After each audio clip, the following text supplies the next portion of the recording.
Okay.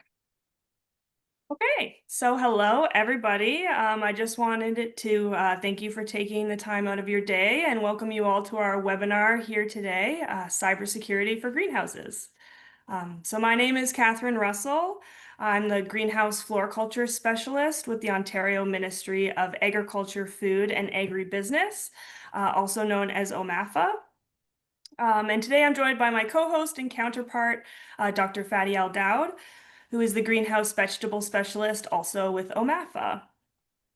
So this webinar is part of the GrowON educational series brought to you by the Greenhouse team here at OMAFA. And I'll just quickly go through a few housekeeping items. So this webinar is being recorded. And the recording will be sent out to everybody who registered for this webinar. And we'll also post the link to the webinar on both of our blogs, which is the Ontario Floriculture blog and the Ontario Greenhouse Vegetable blog. And we'll get the links to both of those blogs in the chat for you in this webinar. And just to let you know, the Q&A portion of this webinar will not be recorded, just to make everybody a little more comfortable to ask whatever questions they want and not have it live on the internet forever. So feel free to drop your questions either in the Q&A section written or at the end, at the Q&A part, you can raise your digital hand, unmute your mic, and ask it verbally if you'd like to do that. So to begin our time together today, I'd like to share an acknowledgement of the land where I am here today in the Niagara region. And I invite you to consider the traditional territories of where you are located as well. So the Niagara region is situated on treaty land. This land is steeped in the rich history of the First Nations, such as the Hattie-Wendoronk, the Haudenosaunee, and the Anishinaabe, including the Mississaugas of the Credits First Nation. There are many First Nations, Métis, and Inuit from across Turtle Island that live and work in Niagara today. The regional municipality of Niagara stands with all Indigenous peoples, past and present, in promoting the wise stewardship of the lands on which we live. So without further ado, I am very excited to introduce our first speaker, Dr. Ali Dehghantanha. So Dr. Dehghantanha is the leading academic entrepreneur and thought leader in AI security. As a Canadian research chair in cybersecurity and threat intelligence, he is also the founding director of the Canadian Cyber Foundry at the University of Guelph, a center focused on advancing cybersecurity education, innovation, and industry collaboration. He established and leads the Master of Cybersecurity and Threat Intelligence program, as well as the Master of Leadership in Cybersecurity and Cyber Entrepreneurship, equipping the next generation of cybersecurity professionals and innovators with the skills to navigate an AI-driven security landscape. So Ali, take it away. You can share your screen. Thank you. Thanks for the introduction. And just checking if you see the slides, right? Yep. Okay, cool. Right. Well, it's great to be here, right? And I'm going to present some practical tips for cybersecurity for small agri-food operators. One note before I start my presentation that you would see my examples are mostly focused on the other sectors like dairy sectors or chicken barns, and mainly because we were not engaged that much with the greenhouse operators yet. And one of the mostly for me presenting today is to get more attraction and see and work with the people in this sector as well, right? So with that, I'm starting with a question, and you probably want to type your answer in the chat. What you would do if you wake up one day and see that message on your computer? Right? Give it a minute or two for the people to just reflect on the chat. And while you're typing there, I can tell you that this is a standard cry joke, okay? Right. Good, good, good, right? This is one of the like standard ransomware messages, one ransomware message that you would see, right? And this specific message was the reason that my attention has been diverted and focused in the ag-food cybersecurity. I remember it was early 2019 that a farmer called me on my office phone and told me that you're Ali, and I said yes, professor in cybersecurity in University of Guelph, and I said yes. And he was like assuming that because of me being at University of Guelph, I should be very familiar with the agri-food sector. And he was reading this message for me on the screen, telling me, what should I do? And I told him, just do nothing. I'm coming over to help, right? So that was my starting of my focus to the agri-food cybersecurity, right? But just to give you what has been happening on that specific case, or whenever you see a ransomware kind of message on your screen, ransomware is usually the very last step that the attackers are taking, right? Because from the attacker's point of view, the moment that they showed and launched the ransomware, you would know that you have been attacked and you ask for help or take actions, right? So usually the attackers get access to the system much longer, right, before they launch a ransomware. They first usually go for privately identifiable information, get the initial access and take them out. Then they create backdoors, try to get remote access to your system. And finally, when they are done, and they took all the values that they took from your from your systems, and your system has no other value, they drop the ransomware. So I have been working with many farmers in the field that they're calling us when they see this ransom message, but when we go and do the investigation and trying to respond to the incidents, we sometimes find the attackers have been on their system years before they drop the ransomware, right? So giving you an example, this is like one of the most famous, I would say these days, example of the attacks that we have investigated. In mid-March 2023, a dairy farm has been attacked, right? They had around 20 critical servers that went down in like 7 hours with the similar message to the ransomware that I just showed you. And interestingly, when they contacted me, we find out that the farm has actually paid the ransom twice before, and this is the third time that they have been attacked. And the main reason that they are calling us this time is the attacker asked for more than what they think is reasonable, right? So now they were asking for some help, right? So we went through all the steps. We were lucky back then in mid-March 2023 that the attackers have used one version of known ransomwares, that we had the decryption key through law enforcement agencies. We collect that, and we could help the farmers to recover the information, decrypt the data. And I remember when we were done, we were just all the containment, eradication, and recovery. I was insisting and asking the farmer that please let us to monitor your systems for at least a while, right? Because apparently the attackers who came that far know a lot more information here, and they may have backdoors and they may come back. But the farmer said that they are good with their IT team, right? And they learned the lesson and they will be monitoring it. So we were just saying, thanks, good. Yeah, we will move on, right? But that was not the end of the story. 11th April 2023, you can see like about less than a month after we left, right? And I never forget that day because I was supposed to be a keynote speaker in one of the AFC events. And the farmer called me and told me that we are again under the attack, right? And asked for help. And I remember I was calling back the conference organizer, canceling my talk and going to help there on the field. But the interesting thing was the same hacking group this time came back and they have ransomed the system. And they didn't only ransom the IT portion, they went all the OT portion as well. So they even ransomed the milking robot that was connected. They were like that calf feeding system had been ransomed. The temperature control system has been ransomed. So they actually had touched and impacted many parts of that business. And this time, the ransomware was not something that we had the key, right? And it was a nightmare, right? We were looking at the backups and they have encrypted the backup as well. And technically, the hackers were owning that network at that point of time, right? Around about, if you look into some statistics that have been published by one of these big four firms, approximately 60% of small businesses go to closure within 6 months after experiencing a big cyber attack like this one, which happened for this farmer as well, right? And it's not a coincidence because the cost of these attacks is significant. Imagine that you're losing all your data, you're losing access to all your systems, and all the operation of the farm ceasing overnight, right?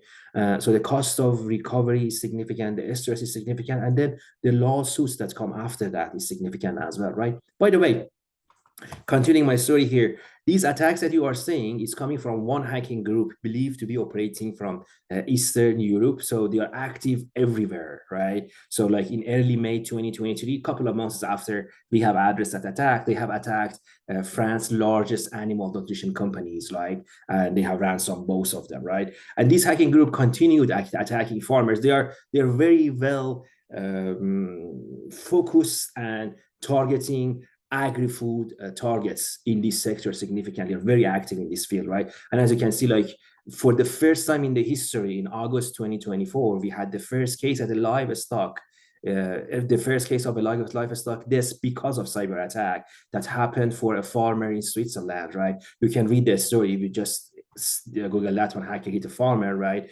But the attack actually, the attacker demanded for around 10,000 Swiss francs.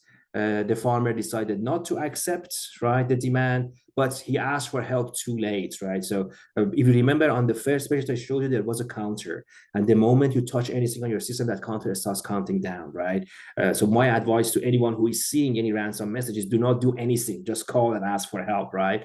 But he has asked for help too late. So the farmer couldn't get any information from the milking robot and the calf died in the womb, right? And this is the first time in the recorded history that a cyber attack caused the death of a livestock, right? But this hacking group is very famous. And, you know, in my lab, we are monitoring them days and nights, every day, every night, any movement that they have, any target that they are attacking, and we keep sharing threat intelligence feed from this hacking group. But they are very, very focused on this sector, right? And you know, what's one thing which is interesting in the agri-food sector is it's quite huge with different businesses and different sub sectors that have different needs in terms of cybersecurity, right? I was helping with one of the chicken farms, right, that have been attacked. This is back in 2023 that end up as an article in the Financial Times, right?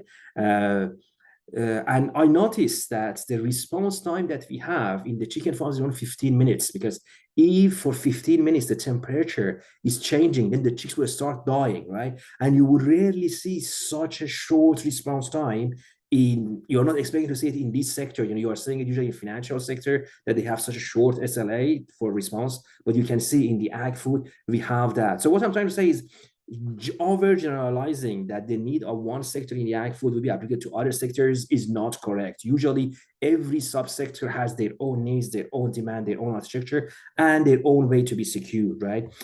So these are like usually what we see in the crop farming, right? These are like the top priorities that they have for security, right? Securing the GPS systems, ransomware targeting smart silos, and phishing and fake ag support scams, right? So we have had some examples in the crop farming. I think is the closest to the greenhouses that I'm presenting to today, right? But these are like the top cyber risks, but these are completely different if you look into the cyber risks which are applicable to the dairy farms or the chicken farms, right? And you need to always think whether you could be the next target or not, right? Let me give you a quick background of the main threat actors in this field, right? To give you more view of what is happening, who are after hacking in this specific domain. The first group that we have are opportunistic cyber criminals, right? They are like 80% of all the attacks that we see out there coming from these cyber criminals. They first go for a data breach. They try to steal all the information that they have, then they ransom, and they probably go for any privacy breach that they can make. I give you an example of one of the hacking groups that were very active in the Eastern Europe, but there are more of them, right? So we have hacking teams focused in agri-food sector, which are active in the South America. We have a few in the East Asia as well, and very active, and of course in Russia, there are a couple of groups which are very active, right? But the main thing about these cyber criminals is their main goal is to make financial gains, right? So that's what your motive to do so, right? So if you make yourself more secure than your other comparable peers, then they probably won't come after you. They go after the others, right? The second group that we are seeing active in this domain are state-sponsored hacking teams. There are two specific hacking teams that are active in agri-food domain in Canada and US, of course, right? APT26, which is suspected to be from China, and Orange One, which is suspected attribution to Iran, right? The APT26 is mainly conducting data exfiltration and backdooring the systems, and uses systems usually as a pivot point to get access to the supply chain and other higher level of the supply chain attacks that they have. But Orange One is mainly focused on dropping the ransomwares at the end of the day and monetizing that way. And the third group of the attackers that are rising in terms of their attack profile, all the animal rights activists. For the first time, we have observed that in July 2023, that we were an activist group has ransomed a hog farm, right? And they were asking the owner to just go public, and they were claiming that they have footage of the animal cruelty in his farm, etc. When we investigated, we find out that there was no footage leakage, right? And the ransom was something that we had a decryption key so we could recover completely. But we have seen since July 2023, we have faced 3 more cases that the message that is comes from the threat actor is very resonating, similar to the animal activist group. So you could link them clearly with each other. They are usually using the ransomware as a service, right? As a way to target their targets, impact their targets, but that is rising. And this is much more complicated case in compared with the other two, because when we are dealing with cyber criminals, we know what they want. At the end of the day, they want money, right? And we could negotiate with them. We could just try to see what we can get for them, right? But when you deal with the activists, they're not asking for money, and they don't care even if you lose all your business. They actually want you to lose all your business, right? So this is quite a much more sophisticated threat group than the other two that we have dealt with before, right? So we expect growth in both cyber criminals and animal rights activist threats in the coming future, right? But one of the things that we hear a lot when we work with these farmers, especially those who have been compromised, is they feel that security is not their responsibility, but their vendors, which is wrong, right? Security is always the owner responsibility, right? Your vendors, when you are attacked, first, in most cases, they cannot help you, right? Because they don't have the resources themselves. In the access, so we see it a lot, or they are not even bound by the contract to help you in terms of the attack. And the other reason that I have seen many vendors will stop helping farmers is sometimes the scope of the attack is not clear. So they don't know whether their system has been attacked and impacted, or other systems have been impacted too. And they don't want to touch other vendors' devices and other vendors' technologies, right? So it becomes very complicated in the investigation in the real world when you are getting hit, and especially if you have been hit by your multiple assets, right? It will become much more complicated case. So you need to always think about it, that security is a risk that you should take ownership of and you will be responsible for, right, to addressing it. So I'm giving you some guide, a quick guide. I have like a few minutes left for my presentation, right, to what you can do. First, and the most important step is to find the right experts, right? Just before this call, I had a call with a group that are cybersecurity professionals that we were discussing about the security of agri-food domain. And what we believe is the gap that is in the mind of cybersecurity professionals in terms of understanding exactly what are the cyber needs in this field is much bigger than the gap of the operators that don't understand the cybersecurity in this field, which means the cybersecurity professionals out there usually don't have an understanding of what is needed and how they should secure this field altogether. And this is causing much bigger challenges. I can share you many stories of how the wrong cybersecurity moves lead to having the vulnerabilities open and the attackers get into the system, right? So for example, if you talk with cybersecurity people, they ask you that you need to deploy a sort of antivirus or protection on your systems, change your default passwords and more customized password, or patch your devices, right? But in the agri-food sector, most of these claims are wrong.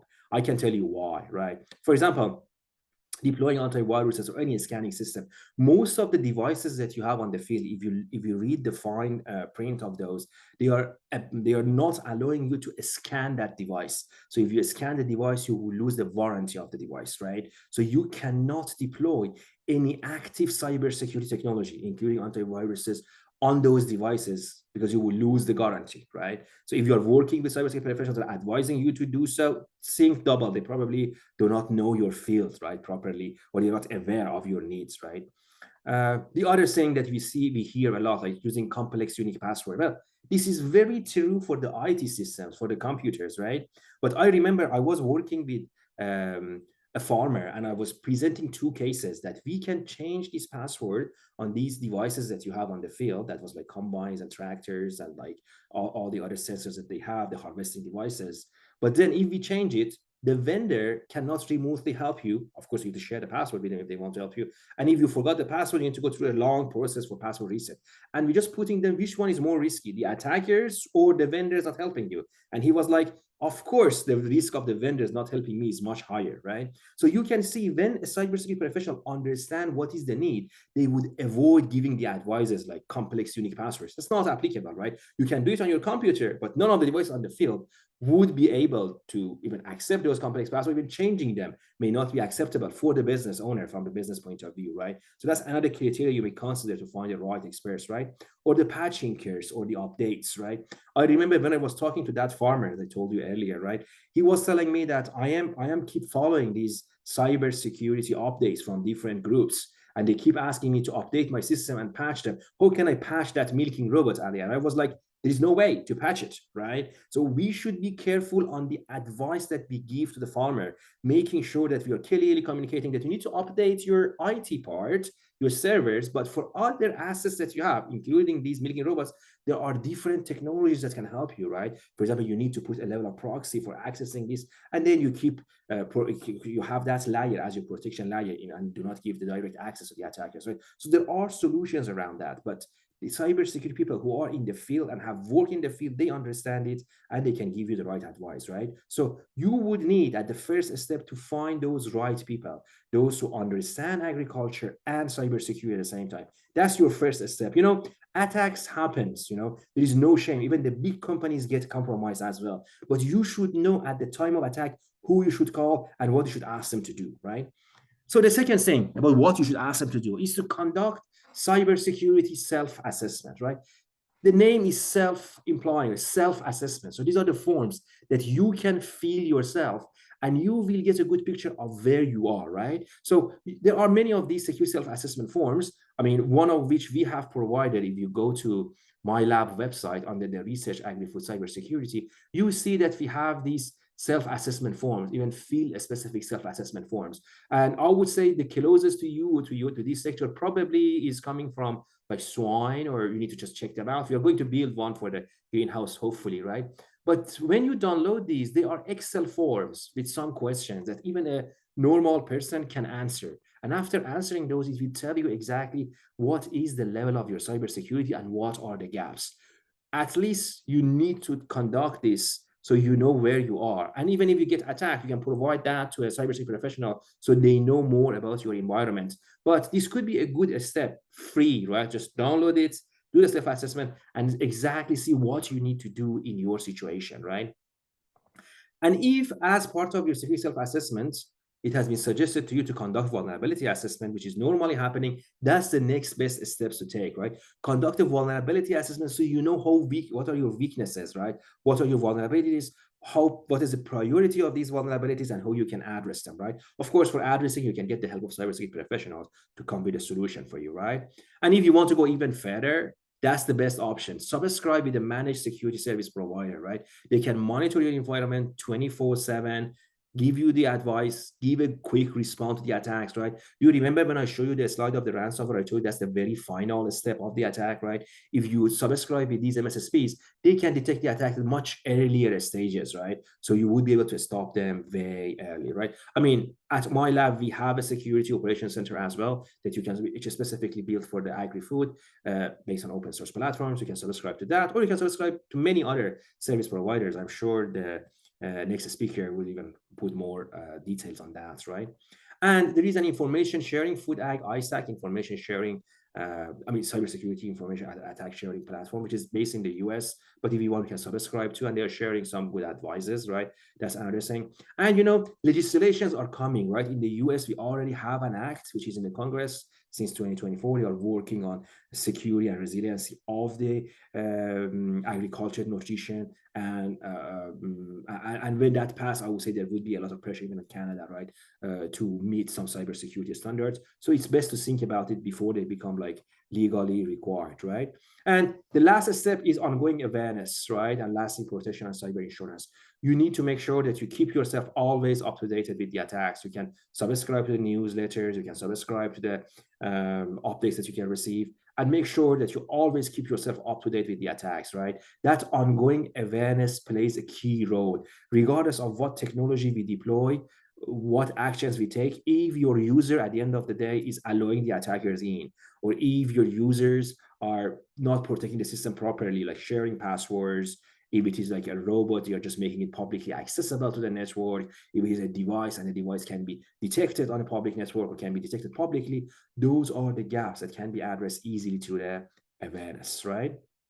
So these are the 4 steps that I would suggest you to take: conduct assessment, security assessment, conduct vulnerability assessment, verify with your vendors and the service providers in terms of cybersecurity, and consider buying cyber insurance if you don't have one, because that would be very helpful in terms of improving your cybersecurity. I think I am on time, right, Catherine? Right, great, okay. Yes, perfect. Thank you so much, Ali. Amazing. Great presentation. Stop sharing. Perfect. Thank you. Okay. So I will introduce our next speaker, Bryan Lachapelle. So with over 2 decades of business experience, Bryan is a dedicated leader committed to empowering local businesses and nurturing young leaders in the Niagara region.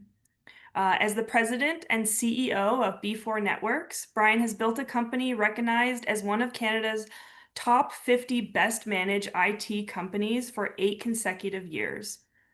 B4 Networks is known for delivering robust cybersecurity and IT strategies that help small businesses across Niagara navigate a fast evolving digital landscape.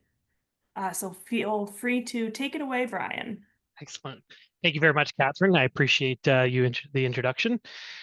Okay, thank you, Dr. Ali, as well for your presentation.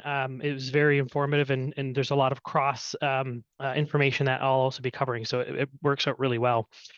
Cybersecurity continues to get more and more complicated, and as our businesses evolve, the world becomes more polarized, and sophistication of our technology computers to evolve at a very rapid pace. And so that means it's going to become even more important than ever to protect yourself. And before we get started, I want to both thank Catherine and Fadi for inviting me over to present to you all today, and thank my co-presenter Ali for his very informative presentation. I'd like to start as well with a short story and scenario. And while I go through that, you should see a poll come up on your screens. And the question is basically who in your organization is responsible for IT security or cybersecurity. And so if you can just answer that with as best you can, we'll go through my story.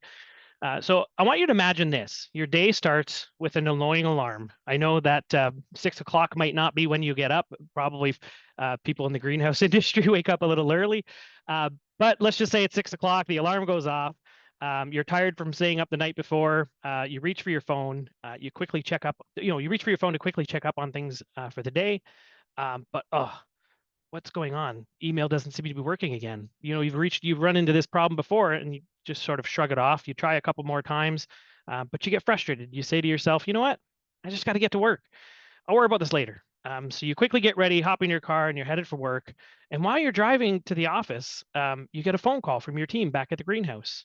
The worst has happened. Email isn't working for the whole company. It wasn't just you. And then there's strange messages on the screen. The team tells you that there's something about Bitcoins and ransom and paying them to release your computer, and you vaguely remember something, in the back of your mind. It sounds a lot like, that weird IT guy, Brian, who was talking at some webinar you attended a few months back. All you know is that he told you it was really bad, very bad. And you've been hacked. Your heart is racing as you drive into the office. You finally arrive at the office. And the moment you enter your building, you hear all the frantic conversations. No one can log in. Everybody's email is down. You hear the website is down too.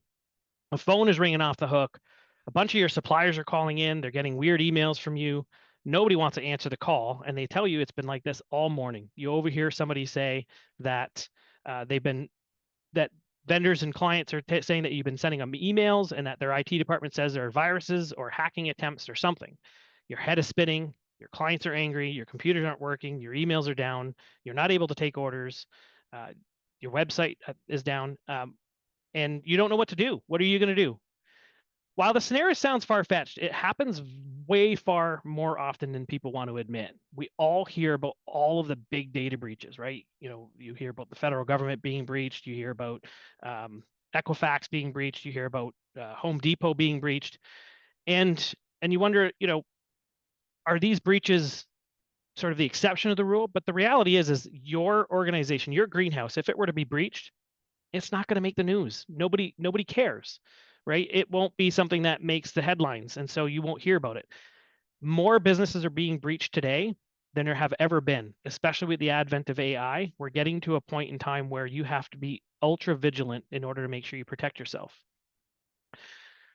So who am I? A lot of you might be wondering why I'm here talking. I work with one of the most talented technologists in Niagara. I like to say that we help organizations like yours be happy with technology, if that's even possible.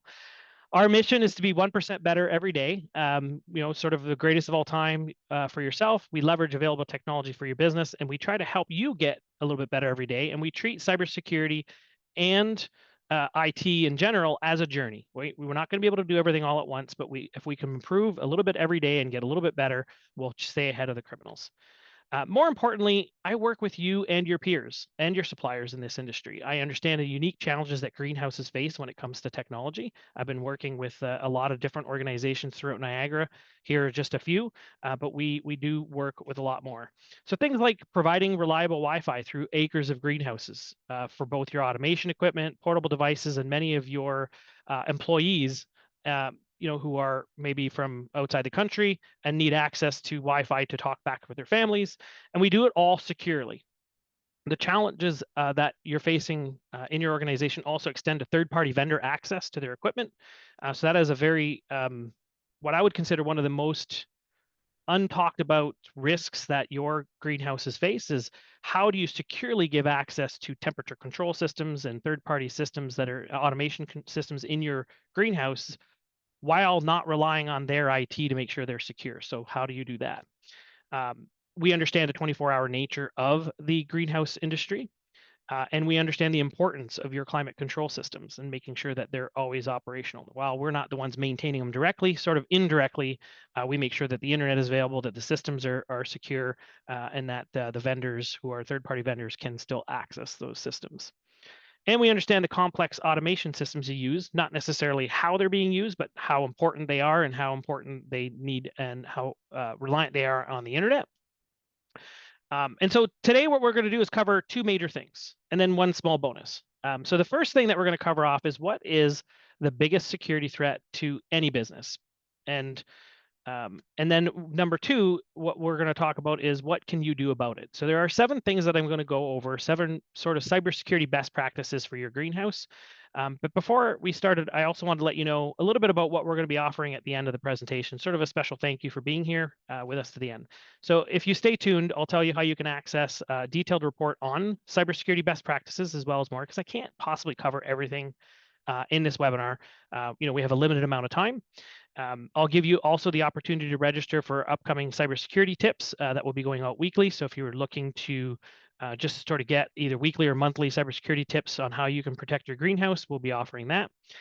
And then for a select few of you, if you're interested, I'll be offering a special no-cost way for you to finally know how vulnerable you are in your greenhouse. And that applies to anybody who's in southern and mostly southern Ontario. But if you're still interested in other areas of Ontario, I can put you in touch with peers who can also help. So at this point, you might be wondering, actually, no, sorry. At this point, what I'd like to do is just start with a little bit of history on the evolution of crime.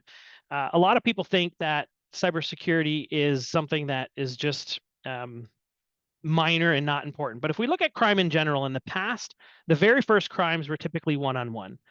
Somebody would hold up somebody on the street and say, hey, give me your wallet, that kind of thing. And then as time went on, 1 or 2 people were able to steal from many people, like they would hold up a train. They would say basically, everyone don't make a move, everything will be okay, but you got to give us all your goodies. And so they would just sort of collect. So that's sort of like one-on-many kind of crime. Today, with the advent of technology, crime has gone cyber. Cybercrime now allows individual criminals, in most cases, they're criminal organizations that go after millions of people at a time. However, more important thing to realize is that the people who commit cybercrimes, they aren't who you think they are. A lot of people think that there's these, person in a hoodie sitting in the basement. That isn't the case anymore. What we want to get across today is that these people who are breaking into systems is actually a very sophisticated criminals. They're organizations that are created by obviously criminals, and they treat their operations just like a business. Just like you have meetings, to improve your operations, they have company meetings. They analyze their business. They go, what went well, what didn't? How can we improve? Yes, they even have metrics, quarterly objectives, daily quotas, company picnic parties. A lot of the people who work for these cyber organizations don't even realize that they're working for cyber organizations. Usually only the folks who are at the very top understand what's really going on, and the folks down below are thinking maybe they're selling, some sort of antivirus software. And if that weren't bad enough, a lot of these organizations are actually state sponsored. Dr. Ali mentioned a couple of them. I'm not familiar with the exact names of the individual organizations that are attacking the greenhouse and the agribusiness specifically, but know that these organizations are state sponsored with the sole purpose to destabilize the Western world and wreak chaos. And if that weren't bad enough, we're now in a position, you probably all know, there's lots of software as a service, right? Office 365 is an example, is a service. You buy the software, you pay monthly for access to Office 365, Word, Excel, PowerPoint, things like that. Well, did you know that now we have crime as a service? I mean, this is just bonkers to me, but this is the reality that we live in. There are organizations out there now who are making it extremely, extremely easy for criminals to reach out to them, and they provide crime as a service, meaning that they have sort of budget subscription options where you can rent their software that they've created to breach other people's networks. So instead of having to have all the back-end information on how to create the software to take advantage of an organization like yours, they just buy the software from a third party and then implement it.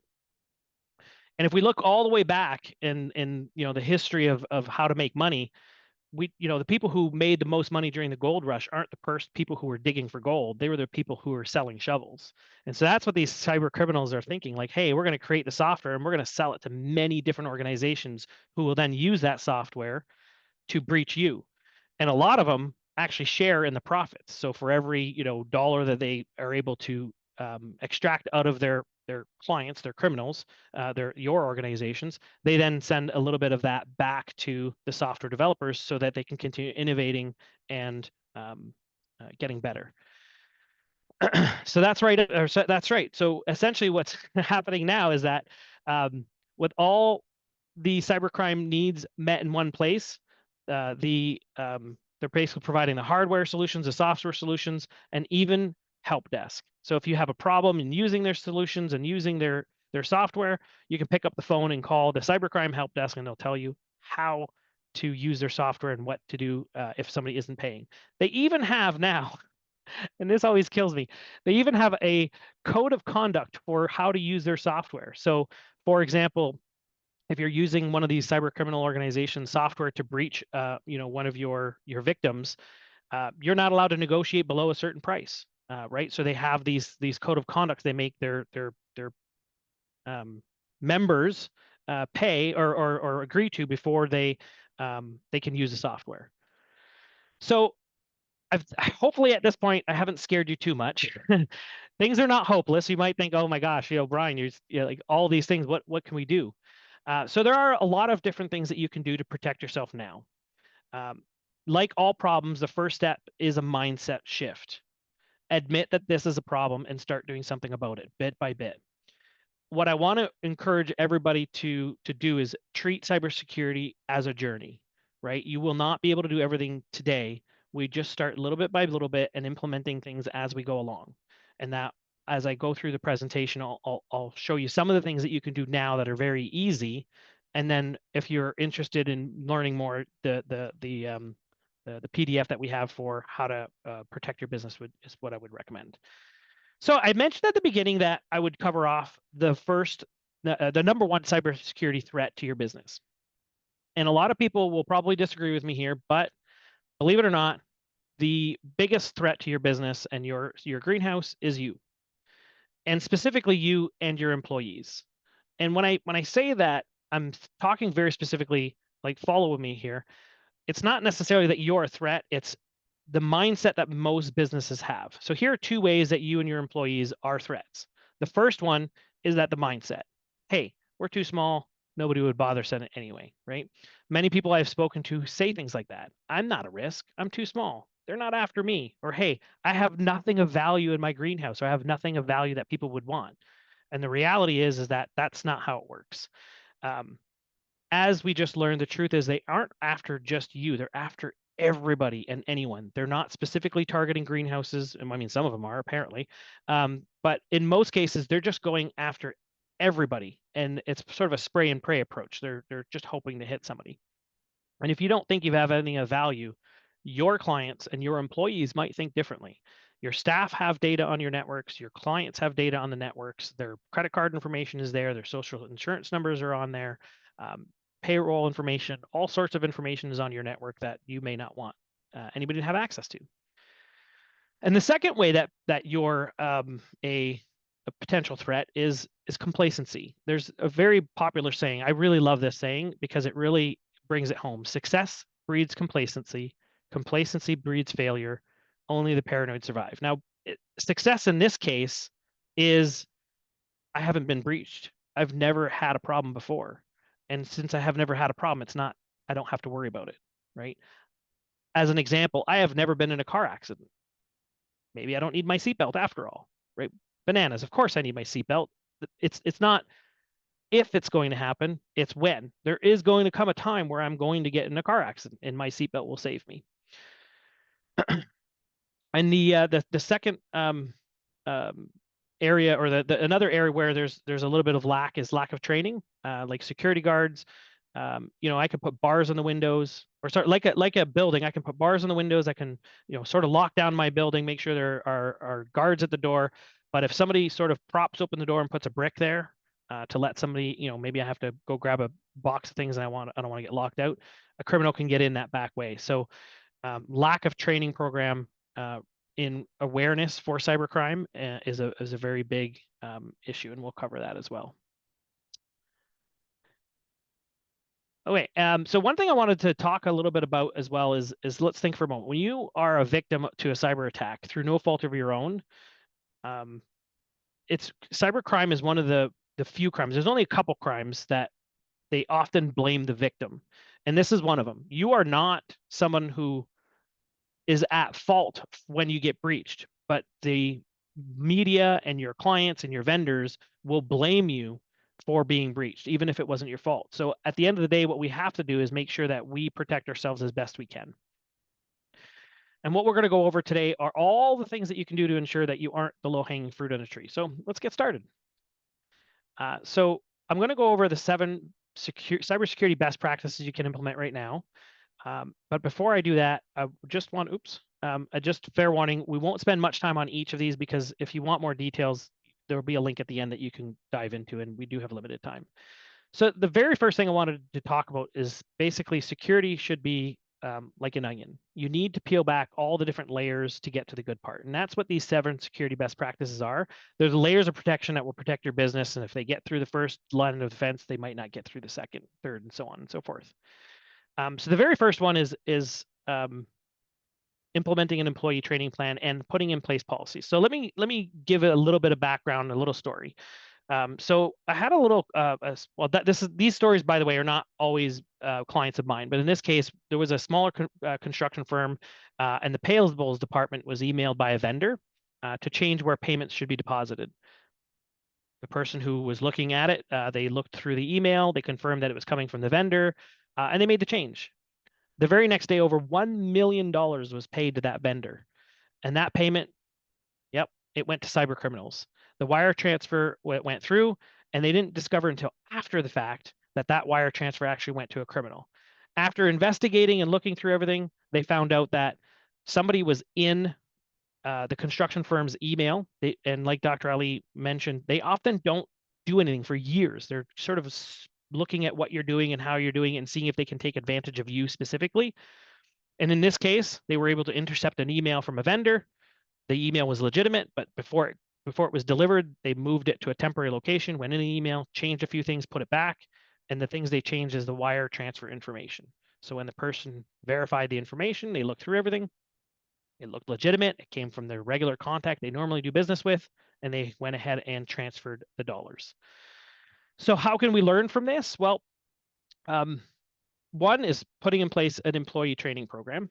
there's lots of options out there, but 2 is putting in place policies to double verify information through different sources. So what I mean by that is if an email comes in asking to change banking information or wire transfer, you pick up the phone and you call the number that you normally call and confirm with the person and verbally read out the numbers with them. So don't just say, hey, did you send me a transfer request to change the information? And they say yes. No, you're actually going to verify all the numbers in the wire transfer. And this same thing has occurred actually, by the way, with payroll departments. So, somebody is able to make changes or send an email as if they were an employee and then change the payroll information and it went to the wrong account. And of course, the employee is like, hey, I didn't get paid. And obviously you're saying yes. And so, that is also something that has actually happened. Okay, now we've talked about this many times before in different areas. Dr. Ali sort of alluded to the fact that some devices can't be changed. And apologies for the spelling mistake there. I did make a couple changes last minute. But basically what we want to do is require reasonably strong passwords where appropriate. And more importantly, don't reuse passwords if you can. So yes, we always recommend having strong passwords. There are some exceptions to the rule. For example, Internet of Technology devices, automation control systems, and things like that, where you may not want to put complex passwords, or you may want to have a reasonably strong password and make sure it's documented with your vendor. That being said, 81% of companies that have been breached over the last while are almost always due to poor password hygiene. So I'll give you a little story. In 2019, a small law firm based in Florida experienced a very significant cybersecurity breach, and it was due to a weak or reused password. We think it's reused password, but we're not entirely sure. The firm, which had less than 10 employees, used very simple, easily guessable passwords for their email and document management systems. So example, an attacker was able to exploit this vulnerability, gaining access to sensitive client information, which included confidential legal documents and personal data. Now, the impact of that for the firm was devastating. They not only had to notify all their clients of the breach, which obviously damaged their reputation, it eroded client trust, but more importantly, the firm incurred substantial costs in hiring cybersecurity experts to mitigate the damage, improve their security in the end because they had to improve that. And additionally, they faced all sorts of legal consequences for failing to protect client data in the first place.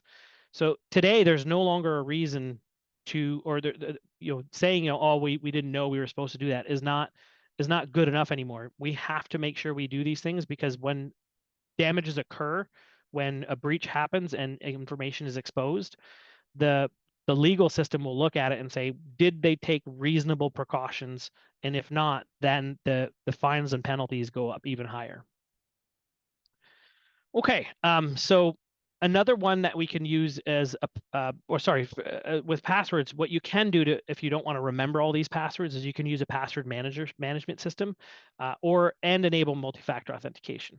So what I mean by keeping a password manager, there's actually special programs that exist now. For example, Password Boss, 1Password, or Keeper, and those systems are specifically designed to store all your passwords in a way that is preventable from being exposed to third parties. So for example, if you're using Chrome, Firefox, or Edge as your browser and you store passwords in the browser, those passwords are stored in plain text, like they're easily accessible. You do not want to store passwords in the browser. You want to use a third-party tool that is specifically designed for saving passwords. Okay, the number 3 protection, and one of the most important things that we should do as well is making sure we maintain the equipment we have. Now, just sort of a little star on here. When we talk about keeping devices updated, we're talking for the most part like Windows devices, third-party software, that you're using, firewalls, routers, servers, printers, switches, things like that. There are some devices like automation systems and controller systems that can't be easily updated. There are solutions that we can put in place to isolate those devices so that they're sort of kept separate on the network, so that if somebody does breach the main those devices, they can't get into the rest of the network. But I just wanted to highlight that because it is something that Dr. Ali discussed, that some devices can't be updated, and we as MSPs that specialize in the greenhouse industry do understand that that's the case. Now, that being said, anything made by humans can be defeated by humans. And boy, are we really good at making mistakes. And the criminals are great at finding those mistakes and those flaws and exploit those flaws. So as mistakes are found, manufacturers will sort of plug those holes by releasing updates. But if we aren't installing those updates, we're making it very easy for the criminals to essentially get into the systems. These updates should be done regularly as soon as possible. Typically nowadays, if you have cyber insurance, they're requiring in most cases that most security updates be installed within 14 days, which isn't very much, but with our clients, that's what we do. So I'll give you a little story. There's an Equifax breach that happened. It was just a small, tiny update to a web server that was released 2 months prior. For whatever reason, they didn't update the server, and 147 million people were affected. Between the settlements, the fines, the litigation, the mitigation, everything that was involved in that, as far as we can tell, because some of the information has still not been released, it cost that organization over $1.4 billion. Now you might think, yeah, well, my greenhouse, that would never happen. Just imagine the reputational damage that you would have if all of your vendor and your clients and information and your employees' information was exposed to the internet. It might not be billions, but it might be enough to take down your organization. So just keep that in mind. Now, greenhouses do need to include IoT devices in the mix. What we mean that is when Wi-Fi, temperature control system, sensors, automation systems, where appropriate. So we work very closely with those vendors to identify what devices can be updated and does it make sense to update those devices? So there are some caveats, like I said. I don't know anything about milking machines because we don't really deal with farmers, but in the case of temperature control systems, Argus, Hugendorn, things like that, we work with those vendors very closely. Okay, hopefully, how am I on time, Catherine? 1 or 2 more minutes, Bryan. Okay, so I'm going to skip a couple of these. Just to keep us on track.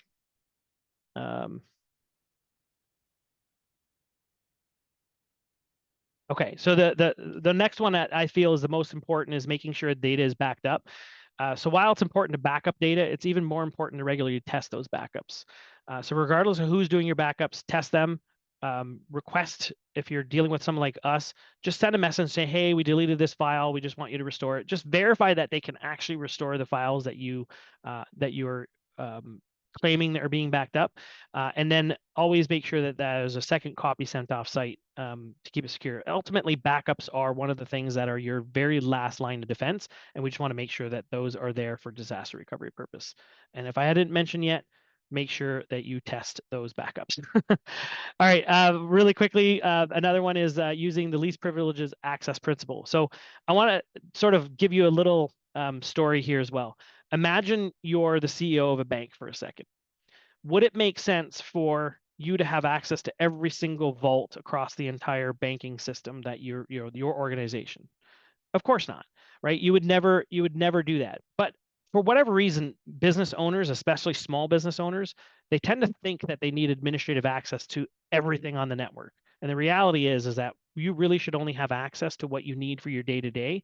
That includes you, your employees, and everybody throughout the organization. The last one I wanted to cover today, and I'll be very quick about it, is essentially have a plan. So if and when you get breached, you need to know what to do, who to call, right? Maybe it's Dr. Ali's team. Maybe it's you have an MSP or you have an insurance policy with someone. Put in place a plan that allows you to quickly respond to consequences when breaches occur. And plans are very basic. You just identify the areas that could be breached, how do we reduce and eliminate those threats, and how can we reduce the risk either through insurance or third party, so either through insurance or self-insurance.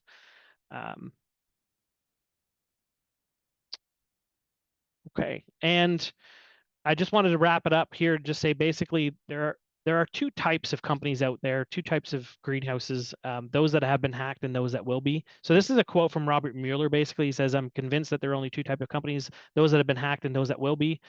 And I add to that essentially that's probably merging into one category: those that have been hacked and those that just don't know it yet, right? So what can we do? Final thought sort of on this whole thing. What I want to just sort of encourage everyone to do is just don't be that low-hanging fruit on the tree. Start putting in place systems now where you can just improve your cybersecurity bit by bit, and join me on that journey. And I'm going to end it there, if that's okay, Catherine, because I do know we want to keep a few minutes for some questions. So I'll just wrap it up there. Perfect. Okay. Thank you so much, Bryan. I love Thank you. the practical tips that